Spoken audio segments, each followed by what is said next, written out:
لله نحمده ونستعينه ونستغفره ونعوذ بالله من شرور أنفسنا ومن سيئات أعمالنا من يهده الله فلا مضل له ومن يضلل فلا هادي له وأشهد أن لا إله إلا الله وحده لا شريك له وأشهد أن محمدا عبده ورسوله صلى الله عليه وعلى آله وسلم يا أيها الذين آمنوا اتقوا الله حق تقاته ولا تموتن إلا وأنتم مسلمون يا أيها الناس اتقوا ربكم الذي خلقكم من نفس واحدة خلق منها زوجها وبث منهما رجالا كثيرا ونساء واتقوا الله الذي تساءلون به والأرحام إن الله كان عليكم رقيبا يا أيها الذين آمنوا اتقوا الله وقولوا قولا سديدا يصلح لكم أعمالكم ويغفر لكم ذنوبكم ومن يطع الله ورسوله فقد فاز فوزا عظيما أما بعد فإن أصدق الحديث كتاب الله وخير الهدي هدي محمد صلى الله عليه وعلى آله وسلم وشر الأمور محدثاتها فإن كل محدثة بدعة وكل بدعة ضلالة وكل ضلالة في النار أيها المسلمون عباد الله. Segala puji bagi Allah Azza wa Jalla yang telah banyak melimpahkan kepada kita kenikmatan, yang telah banyak mencurahkan kepada kita karunia, di mana karunia itu sangatlah banyak lagi berlipat, yang dimana gak akan mungkin ada di antara kita mampu untuk merasa cukup atau bahkan tidak butuh dari kenikmatan tersebut. Kenikmatan yang gak akan mungkin untuk dihitung, yaitu Allah Azza wa Jalla hingga detik ini masih memudahkan kepada kita untuk mentauhidkannya, masih memberikan kepada kita kekokohan untuk mentauhidkannya, dan telah Allah Azza wa Jalla berikan untuk kita kemudahan dan taufik untuk mampu menegakkan salat dan juga ibadah siang Ramadan, puasa Ramadan. Wallahi ini adalah suatu karunia dari Allah yang sangat agung, murni kenikmatan, murni karunia dari Allah atas kita, yang dimana ini semua mengundang kita untuk bersyukur kepada Allah dan terus meminta kepada Allah tambahan, dan meminta kepada Allah kekokohan, dan terus kita memohon kepada Allah Azza wa Jalla agar Allah menerima jeripayah dan juga amalan. Ibadallah, kita berada di bulan Ramadan, bulan yang Allah Azza wa Jalla khususkan baginya banyak hal, yang telah Allah Azza wa Jalla jadikan baginya keistimewaan dari bulan-bulan yang ada. Bulan Ramadan, bulan yang dimana telah mencetak suatu sejarah yang sangat indah, suatu kejadian yang bebas dari kesamaan atau tandingan, yaitu bulan yang dimana Allah Azza wa Jalla turunkan dalamnya Al-Quran, bulan dimana Allah Azza wa Jalla turunkan dalamnya sebaik-baik pedoman, bulan dimana Allah Azza wa Jalla turunkan dalamnya kalamullah, firman Allah yang Allah Azza wa Jalla jadikan sebagai pintu hidayah, jadikan sebagai pintu keselamatan, sebagai cahaya bagi hamba Allah Azza wa Jalla. Ini adalah suatu kejadian yang sangat agung. Ini termasuk salah satu keistimewaan bulan Ramadan, yang dimana Allah Azza wa Jalla turunkan dalamnya Al-Quran Al-Karim, Syahrul Ramadan alladhi fihi unzila Al-Quran, Syahrul Ramadan alladhi unzila fihi Al-Quran, bulan Ramadan yang dimana Allah turunkan dalamnya Al-Quran. Allah turunkan di malam yang berkah. Inna anzalnahu fi lailatin mubarakah.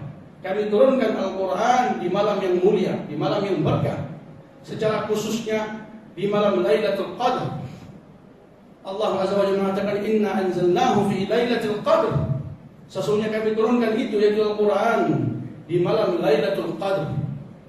Dan Ahlus Sunnah wal Jamaah menjelaskan bahwa Allah Azza wa Jalla menurunkan Al-Quran sekaligus dari Lauhul Mahfuz ke Baitul Izzah yang ada di langit dunia, secara sekali tolak. Kemudian Allah Azza wa Jalla turunkan kepada Nabi Muhammad secara berangsur selama 23 tahun sesuai dengan hikmah dan keperluan. Ada di sana ayat-ayat yang Allah Azza wa Jalla turunkan ibtidaan, tanpa ada sebab. Ada di sana ayat-ayat yang Allah Azza wa Jalla turunkan karena ada sebab. Yang pertama lebih banyak dari yang kedua. Di mana hal ini bukanlah bertentangan dengan keyakinan Ahlus Sunnah wal Jamaah bahwa Allah Azza wa Jalla lah yang berbicara dengan Al-Quran, berbicara dengan harf dan juga saut, berbicara dengan huruf-huruf yang ada di Al-Quran, dengan suara yang didengar oleh Jibril, kemudian disampaikan kepada Nabi Muhammad alaihi salatu wassalam. Inilah keyakinan Ahlus Sunnah wal Jamaah yang telah disepakati oleh para sahabat dan juga kaum muslimin selepasnya. Ibadallah, inilah keadaan bulan Ramadan, bulan yang Allah Azza wa Jalla khususkan untuk diturunkan dalamnya Al-Quran, bulan yang dimana mengajak seorang muslim untuk mencintai dan kembali kepada Al-Quran, bulan yang dimana seharusnya dan sepantasnya seorang muslim mementingkan Al-Quran, dimana Allah Azza wa Jalla dan juga Rasulnya atau secara umum agama Islam telah mengikat antara bulan Ramadan, bulan puasa dengan bulan Al-Quran, dengan Al-Quran, sampai-sampai bulan ini dinamakan dengan Syahrul Quran, bulan Al-Quran. Lihat bagaimana Rasul alaihi salatu wassalam menjanjikan bagi seseorang tatkala mampu menegakkan dua ibadah ini yang berkumpul di bulan Ramadan, yaitu puasa dan juga membaca Al-Quran dengan keutamaan yang sangat agung. Rasul alaihi salatu wassalam mengatakan, "Innal Quran atau innas shawma wal Quran yashfa'an lil 'abdi yaumil qiyamah." Sesungguhnya puasa dan juga Al-Quran akan memberikan syafaat untuk seorang hamba kelak di hari kiamat. Lihat Rasul alaihi salatu wassalam mengumpulkan dua ibadah tersebut di satu siap, di satu teks. Kata Rasul alaihi salatu wassalam, yaqul Al-Quran ayat, yaqul as-shaim, yaqul as-shaim ayat, mana'tuhu at-ta'ama wasyahawat fashaffi'ni fihi. Pahala puasa mengatakan, wahai Allah, wahai Tuhanku, saya telah menghalangi dia dari makanan dan juga syahwat, maka jadikanlah aku memberi syafaat baginya. Wa yaqulu Al-Quran, mana'tuhu ayat, mana'tuhu minan naum bil-lail fashaffi'ni fihi. Wahai Allah, saya telah menghalangi dia dari tidur di waktu malam, maka jadikanlah saya memberi syafaat baginya. Dua ibadah ini Rasul alaihi salatu wasallam telah kumpulkan dalam satu siap, dalam satu hadis yang dimana memang keduanya adalah dua hal yang ditekankan di bulan Ramadan, yaitu berpuasa dari sisi dan mementingkan Al-Quran dari sisi lain. Rasul alaihi salatu wasallam pun demikian, di mana beliau menjadi suri tauladan untuk kaum muslimin. Beliau alaihi salatu wasallam bagaimana? Di samping beliau menegakkan puasa Ramadan, beliau juga membaca Al-Quran, gemar membaca Al-Quran, memanjangkan bacaan Al-Quran yang beliau tidak lakukan di bulan-bulan yang lain. Di hadis Hudzaifah radhiyallahu taala anhu yang diriwayatkan oleh Imam Ahmad, beliau mengatakan bahwa saya mendatangi Rasulullah di salah satu malam dari malam-malam Ramadan, dan beliau ikut salat bersama Nabi alaihi salatu wasallam. Faftataha al-Baqarah faqara'aha mutarassilan, thumma iftataha an-Nisa faqara'aha mutarassilan, thumma iftataha al-Imran. Rasul membaca Al-Baqarah hingga menghabiskannya, kemudian membaca An-Nisa hingga menghabiskannya, kemudian membaca Al-Imran. Ini semua dalam satu rakaat, ditambah rukuknya Rasulullah, i'tidalnya, duduknya, dan juga sujudnya mirip dengan berdirinya Rasul alaihi salatu wassalam. Lihat bagaimana Nabi kita alaihi salatu wassalam mementingkan bacaan Al-Quran, menegakkan bacaan Al-Quran, memanjangkannya, yang dimana beliau enggak pernah melakukannya di luar Ramadan. Oleh karena itu Ibnu Abbas radhiyallahu taala anhu menceritakan tentang keadaan Rasul di bulan Ramadan. Karena Rasulullah ajwadun nas, Rasulullah itu orang yang paling dermawan. Wa kana ajwada ma yakun fi Ramadan hina yalqahu Jibril. Dan yang paling dermawan itu tatkala Rasulullah di bulan Ramadan, tatkala Rasulullah didatangi oleh Jibril. Wa kana yalqahu Jibril fi kulli lailah min Ramadan fa yadalisuhu al-Quran. Jibril mendatangi Rasul alaihi salatu wasallam di setiap malam Ramadan dan diajak mempelajari Al-Quran oleh Jibril. Lihat bagaimana Rasul alaihi salatu wasallam mempelajari Al-Quran dengan Jibril setiap malam dari bulan Ramadan. Kata Ibnu Rajab, dalam hadis ini ada beberapa faedah. Yang pertama, seseorang menjadi orang yang lebih dermawan di bulan Ramadan daripada bulan-bulan yang lain. Di antaranya seseorang mementingkan Al-Quran, mengunggulkan Al-Quran di bulan Ramadan. Di antaranya seseorang mempelajari Al-Quran, berkumpul demi mempelajari Al-Quran, itu termasuk hal yang disunnahkan sesuai dengan hadis ini. Maka ibadallah, inilah keadaan Rasul alaihi salatu wasallam dan juga Umar bin Khattab di zamannya. Bagaimana beliau menegakkan dua imam yang mulia. Yang pertama adalah Ubay bin Ka'ab, yang kedua adalah Tamim Ad-Dari. Keduanya menjadi imam untuk para sahabat, di mana imam di waktu itu paling enggak membaca 200 ayat, hingga ada sebagian dari para makmum itu tidak berdiri kecuali dengan tongkat karena saking panjangnya berdiri di malam tersebut. Inilah keadaan ulama salaf, ibadallah, bagaimana mereka menegakkan Al-Quran, bagaimana mereka memanjangkan bacaan Al-Quran, bagaimana mereka mengenyangkan lisan-lisan mereka, membahasakan lisan-lisan mereka dengan Al-Quran, tentunya di bulan Ramadan. Lihat, kalau kita kembali menengok bagaimana ulama salaf dari kalangan tabi'in dan juga selepasnya, bagaimana sirah dan keadaan serta cerita mereka di bulan Ramadan, yang tentunya itu salah satu yang dimana suatu cerita yang menjadi suri tauladan bagi kita kaum muslimin. Telah diriwayatkan dari Zuhri bahwa beliau mengatakan, innama huwa syahru asyam wa it'amut ta'am. Zuhri salah satu ulama hadis, Zuhri salah satu ulama yang telah disepakati atas kemuliaannya mengatakan bulan Ramadan itu bulan untuk membaca Al-Quran dan memberikan makanan. Tidak ada di sana pelajaran, tidak ada di sana bentuk beliau memberikan atau tahbithul ilm, menyampaikan hadis. Demikian juga itulah yang diriwayatkan dari Imam Ats-Tsauri dan juga Imam Malik rahmatullahi alaih. Tatkala telah masuk bulan Ramadan, beliau menjauhi tempat-tempat yang ada di dalamnya pelajaran hadis dan sibuk untuk membaca Al-Quran. Hakadha ulama'una ibadallah. Demikianlah ulama-ulama kita dari kalangan salaf, bagaimana mereka memuliakan tamu yang mulia ini, yaitu Ramadan. Dan juga telah diriwayatkan dari banyak ulama salaf bagaimana mereka gemar dan berlomba-lomba dalam membaca Al-Quran. Telah ada riwayat dari Qatadah bin Da'amah, beliau menghatamkan Al-Quran dalam 3 malam.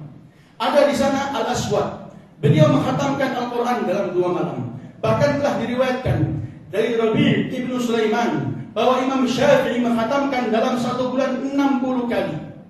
Bahkan juga diriwayatkan dari Sa'id ibnu Jubair, di mana beliau menghatamkan Al-Quran antara Maghrib dan Isya, di mana mereka ulama salaf mengakhirkan Isya hingga lewat 1/4 malam. Adapun mereka-mereka yang menghatamkan Al-Quran dalam 1 rakaat maka sangatlah banyak, sebagaimana itu yang disebutkan oleh Ibnu Rajab rahmatullahi alaih. Di antaranya adalah Utsman bin Affan dan juga Sa'id ibnu Jubair. Mereka-mereka yang menghatamkan Al-Quran dalam 1 rakaat. Inilah keadaan ulama-una, di mana mereka sangat mengunggulkan Al-Quran di bulan Ramadan. Maka ibadallah, sepatasnya kita kaum muslimin yang telah Allah Azza wa Jalla berikan untuk kita kemudahan dan taufik, yang telah Allah pilih kita untuk bisa berpuasa di bulan Ramadan, untuk menjunjung tinggi Al-Quran, baik itu membacanya, baik itu mentadaburinya, baik itu menghafalkannya, baik itu mengajarkannya. Itu semua adalah pintu kebaikan di waktu yang tepat, yaitu di bulan Ramadan, bulan Al-Quran. Bukankah kita telah datang suatu waktu yang dimana kita ini kembali menengok Al-Quran, datang suatu waktu yang dimana hati kita menjadi luluh dan lembut dengan Al-Quran. Alam ya'ni lil ladzina amanu an takhsha'a qulubuhum li dzikrillah. Bukankah sudah tiba waktunya untuk orang-orang yang beriman agar hati-hati mereka tunduk dan luluh dengan zikir kepada Allah, di antaranya adalah Al-Quran. Bukankah seharusnya kita ini kembali kepada Al-Quran, yang dimana Allah Azza wa Jalla apabila turunkan Al-Quran ini kepada suatu gunung, maka gunung itu akan patuh, akan tunduk, akan pecah, dikarenakan agungnya firman Allah. Lau anzalna hadzal Qur'an ala jabal la ra'aitahu khashi'an mutasaddian min khasyatillah. Inilah Al-Quran yang dimana Allah Azza wa Jalla mengatakan, ya ayyuhan nas qad ja'atkum maw'idatun min rabbikum wa shifaa lima fis sudur wa hudan wa rahmatun lil mu'minin qul bi fadlillah wa bi rahmatihi fabidzalika falyafrahu huwa khairum mimma yajma'un. Wahai sekalian manusia, telah datang kepada kalian mau'idah, suatu nasihat, dan juga suatu kesembuhan, suatu obat dari apa-apa yang ada di dada, dari keraguan, dari kemunafikan, dari penyakit-penyakit hati. Obatnya adalah dengan Al-Quran.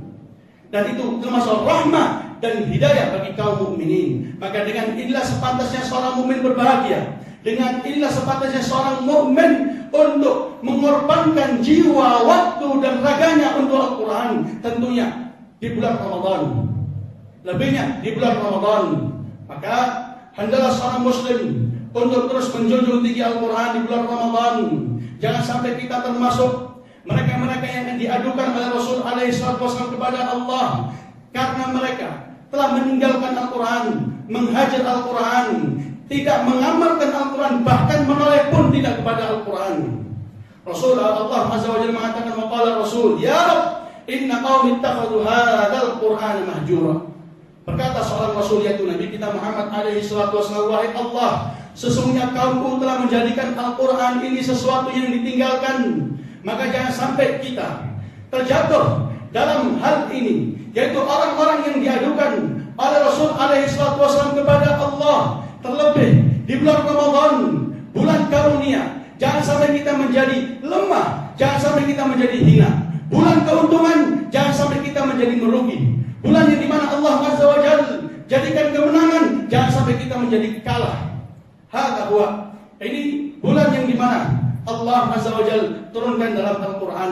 Quran yang dimana siapa yang berpaling darinya, tentunya bentuknya orang berpaling dari Al-Quran di bulan Ramadan itu jauh lebih parah dari berpalingnya seseorang di luar Ramadan, di mana Allah Azza wa Jalla mengancam pelakunya dengan suatu ancaman, wa man a'rada 'an dzikri fa inna lahu ma'isyatan dhanka wa nahsyuruhu yaumal qiyamati a'ma. Barang siapa yang berpaling dari zikri, yaitu Al-Quran, maka kata Allah, bagi dia kehidupan yang sempit dan kelak dia akan dikumpulkan dalam keadaan buta. Wa may ya'shu 'an dzikrir rahman nuqayyid lahu syaitana fa huwa lahu qarin. Barang siapa yang telah jauh dari zikir kepada Allah, sungguh kami akan berikan bagi dia syaitan sebagai teman. Maka seharusnya seorang muslim untuk mulai sekarang untuk jihad dan memiliki menegakkan upaya dan juga seluruh kemampuannya untuk terus membaca Al-Quran di bulan Ramadan, untuk terus memiliki target, untuk terus memiliki cita-cita yang tinggi dalam bulan Ramadan. Tidak keluar Ramadan kecuali khatam 1 kali, atau 2 kali, atau 3 kali, atau lebih. Karena itu semua adalah hal yang dianjurkan, karena itu semua hal yang dicontohkan oleh Rasul SAW dan juga para sahabat dan juga para ulama salaf yang telah disebutkan sirah mereka. Walhamdulillahirabbil alamin.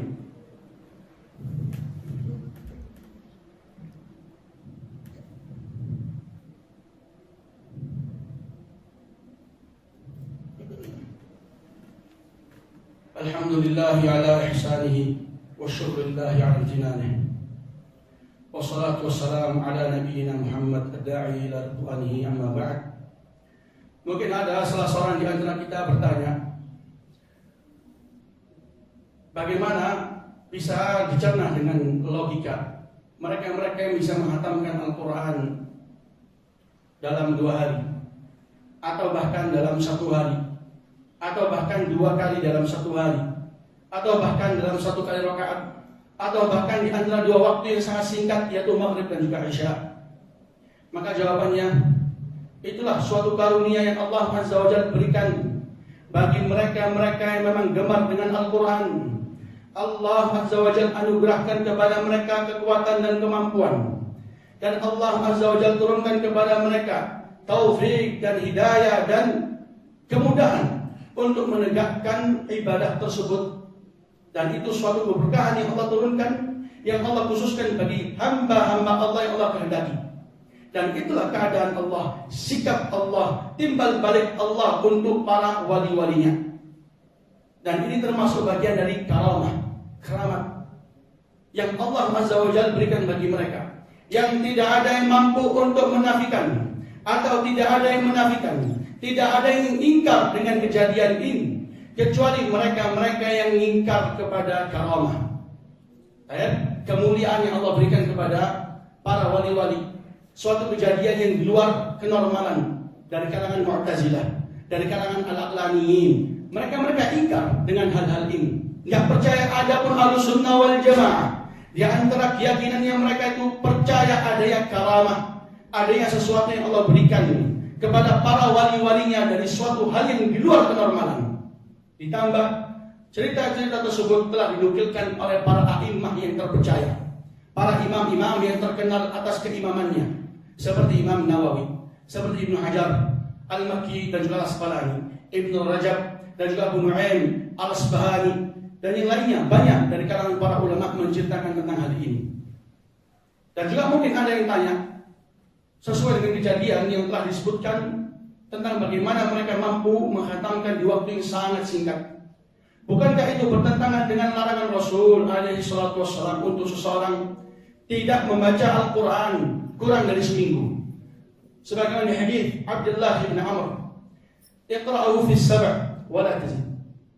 Bacalah Al-Quran atau khatamkanlah Al-Quran dalam seminggu, jangan kurang, atau jangan kau lebihkan kemampuan dari waktu tersebut.